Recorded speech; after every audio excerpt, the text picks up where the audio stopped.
Every superhero has an origin story. It's the why behind the powers, the costume, the mission.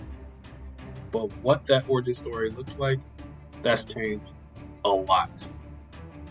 Today we're diving into how superhero origin stories have evolved from simple acts of justice to deep emotional journeys and how they reflect the times we live in today. Back in the 1930s and 40s, the golden age of comics, origin stories were straightforward. Superman sent to Earth from a dying planet. He's strong, he's good, he's here to help. Batman witnesses parents' murder, now fights crime. Captain America, a scrawny kid turned super soldier to fight Nazis. These stories were short, clean, and moral. Good versus evil, right versus wrong, no gray areas. Why? Because America was coming out of Great Depression, heading into war, and needed symbols of hope, not just complicated anti-heroes. Fast forward to the 60s and 70s, the stories start to shift. This is an era where origins got personal. Characters didn't just fight evil, they struggled with it.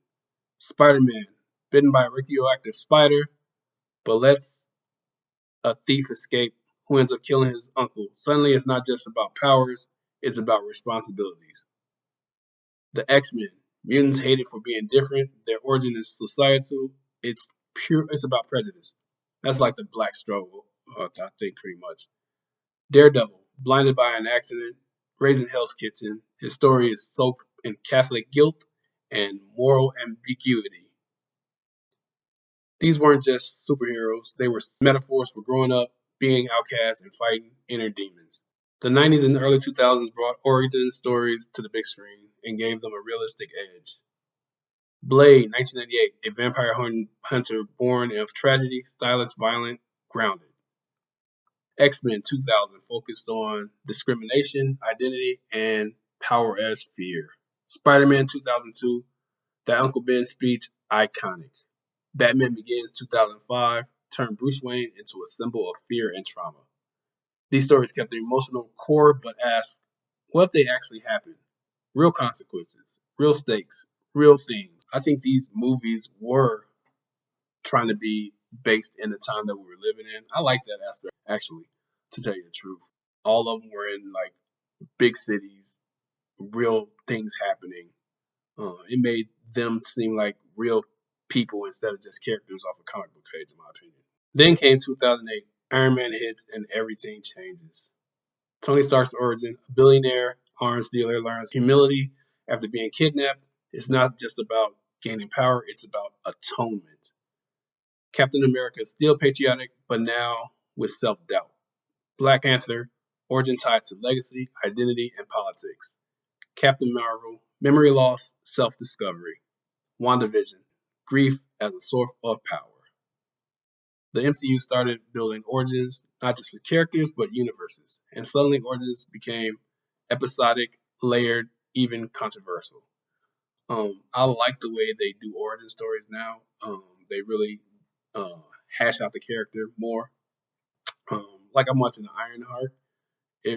Although I don't like the show, it does show pretty much her origin story. I like the way they hash out origin stories now. It's a lot more detailed and a lot more character building than it used to be. Now, in the 2020s, origin stories are deconstructing the genre.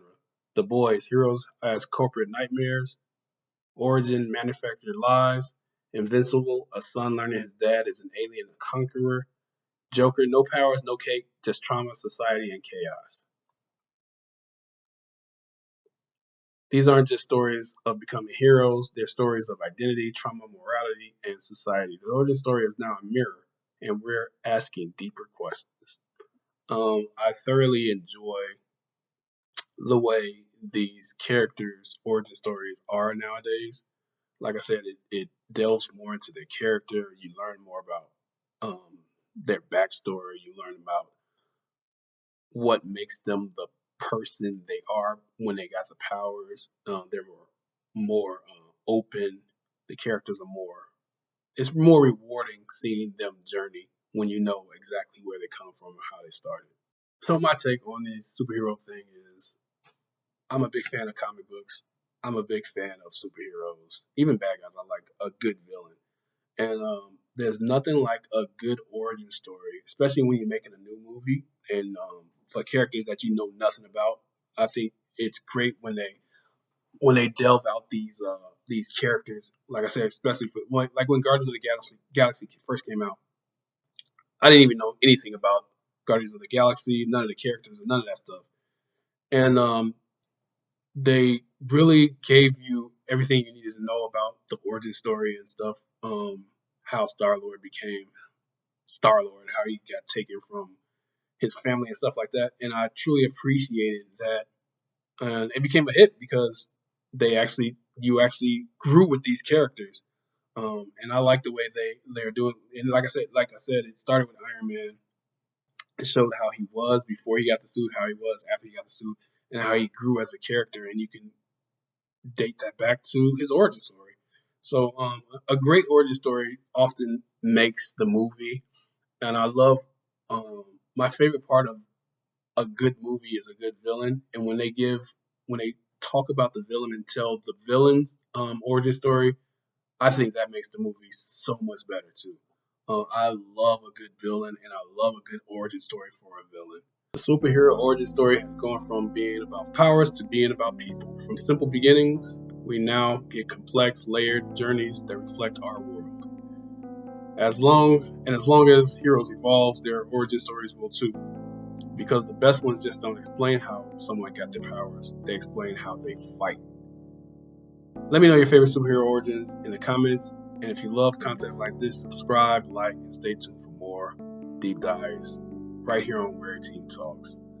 That's going to do it for the video. Thank you guys for watching. I truly appreciate you guys for giving me a couple minutes of your day. There's only 24 hours in a day, and you gave me a couple, so thank you. Remember to like, comment, subscribe, share. Thank you for watching. Have a good one, and I'll get at y'all on the next one later.